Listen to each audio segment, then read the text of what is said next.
အသေးစားစီးပွားရေးလုပ်ငန်းရှင်တွေလုပ်တတ်မိတဲ့အမှား၅ခုတချို့စီးပွားရေးလုပ်ငန်းတွေက service လည်းအရင်ကောင်းတယ် product လည်းအရင်ကောင်းတယ်ဒါပေမဲ့ဘာကြောင့်မကြည့်ထားလဲအကြောင်းရင်းကပြန်ဖြစ်ကြောင်းမဟုတ်ပါဘူးကိုမတိလိုက်တဲ့လုပ်မိတဲ့အမှားတွေကြောင့်ဖြစ်ပါတယ်ဒီဗီဒီယိုမှာတော့ small business owner တော်တော်များများလုပ်မိတဲ့အမှား၅ခုနဲ့ပတ်သက်ပြီးတော့ညှိနှိုင်းသွားမှာဖြစ်ပါတယ်ပထမဆုံးက customer ကိုမတိတဲ့ကြောင့်ပို့ကြိုးစားခြင်းဖြစ်ပါတယ် business လုပ်ငန်းရှင်တော်တော်များများက product အကြောင်းလည်းအများကြီးပြောနေ customer က product ကိုမဝင်ပါဘူးသူရဲ့ပြဿနာကိုဖြေရှင်းတဲ့အရာဝတ္ထုကိုဝေတာဖြစ်တယ်။ဥပမာမျိုးဆိုလက်ရှိဒီတွင်းကာလမျိုးဆိုမီးမလာဘူးဝန်ဖန်မရဘူးဒီလိုမျိုးနေမှာ starting ဝန်ဖန်ကိုတက်ပြီးလို့ရှိရင်သူပြဿနာပြီးလို့သားပဲ။ဆိုတော့ product ကိုမရောင်းပါနဲ့ customer ရဲ့ပြဿနာကိုအရင်ဖြေရှင်းပေးပါ။နံပါတ်2က marketing နဲ့မကြည့်ချင်းဖြစ်တယ်။လုပ်ငန်းရှင်တော်တော်များများက product ကောင်းတယ်အရေးတွေလည်းကောင်းတယ် service လည်းအရင်ကောင်းတယ်။ဒါနဲ့ customer မသိဘူး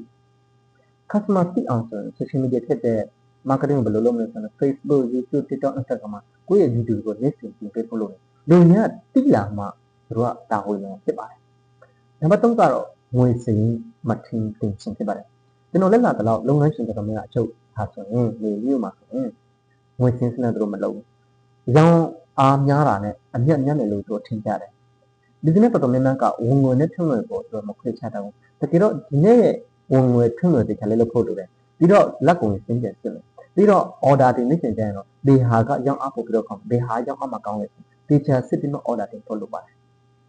ပြီးတော့နံပါတ်4က system ကိုမတိထောက်ခြင်းဖြစ်ပါတယ် business လုပ်ငန်းရှင်တယောက်ကအရာအလုံးကိုကိုယ်တိုင်လုပ်မယ်ဆိုရင် business ကမတိထောက်တော့ဘူး order လက်ခံတာတော့ငွေစစ်တာတော့ဒီငွေရှင်းတာတော့ stock စစ်တာတော့အချင်းအကုန်လုံးလုပ်မယ်ဆိုရင်အချင်းရန်ကုန်တယ်အဲကြောင့် business လုပ်ငန်းကြီးထွားဖို့ဆိုရင် SOP ဆိုတဲ့ standard operating product ဆိုပြီးတော့ challenge ကိုတိကျလေးလုပ်ပေးဖို့လိုတယ်ဒီနေ့ကြာလို့ရှိရင်ဒီအတိုင်းမှာ business တစ်ခုကိုအလုပ်တစ်ခုလို့မလုပ်ပါဘူး system တစ်ခုလို့ပဲတည်ထောက်ပါနံပါတ်5မှာကျတော့မလက်လာတော့ချင်းဈေးကွက် customer အကြိုက်ပြီးတော့နင်းပင်ရဲ့ပြောင်းလဲမှုကိုအမေလက်လာဖို့လို့မနေ့ကအောင်မြင်တဲ့နည်းလမ်းတွေကဒီနေ့အတွက်မထိရောက်တော့ဘူးဒါကြောင့်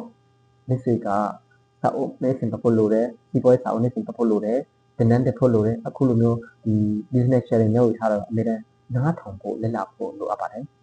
ပြီးတော့ business ကိုကြီးထွားခြင်းဆိုရင် owner ဒီပေါ်လုပ်ငန်းရှင်တွေကအရင်ကြီးထွားရမှာဖြစ်ပါတယ်ဒီနေ့မျှဝေထားတဲ့ small business owner တွေရဲ့အမှား၅ခုထဲမှာတော့နံပါတ်1 marketing ကိုမသိတဲ့ရောင်းခြင်းဒီ customer ကိုမသိတဲ့ရောင်းခြင်းပြီးတော့ဒီနေ့မျှဝေထားတဲ့ဒီ small business owner တွေရဲ့အမှား၅ခုမှာတော့နံပါတ်1 customer ကိုမသိတဲ့ရောင်းခြင်း marketing ကိုမရင်းနှီးခြင်းငွေစင်းကိုမချင်းချိုခြင်း system ကိုမတိထောက်ခြင်းမလဲလာတော့ခြင်းဒီ၅ချက်ကတစ်ချက်ချင်းစီကိုပြုပြင်နိုင်တော့တင်းရဲ့လုပ်ငန်းတွေကရလာတဲ့တိတိကျကျပြောင်းလဲပြီးတော့မှဖြစ်ပါတယ်ကျွန်တော်ဗယူကိုဖြစ်ပါတယ်business နဲ့ marketing နဲ့ entrepreneurship နဲ့ finance နဲ့ပတ်သက်တဲ့အကြောင်းအရာတွေကိုနေ့စဉ်ညှဝေပေးထားပါတယ်ဒီလိုမျိုးဗီဒီယိုလေးတွေကိုမလွှင့်ချင်ဘူးဆိုရင်တော့ follow and subscribe လုပ်ပေးဖို့မမေ့ပါနဲ့အားလုံးကိုကျေးဇူးတင်ပါတယ်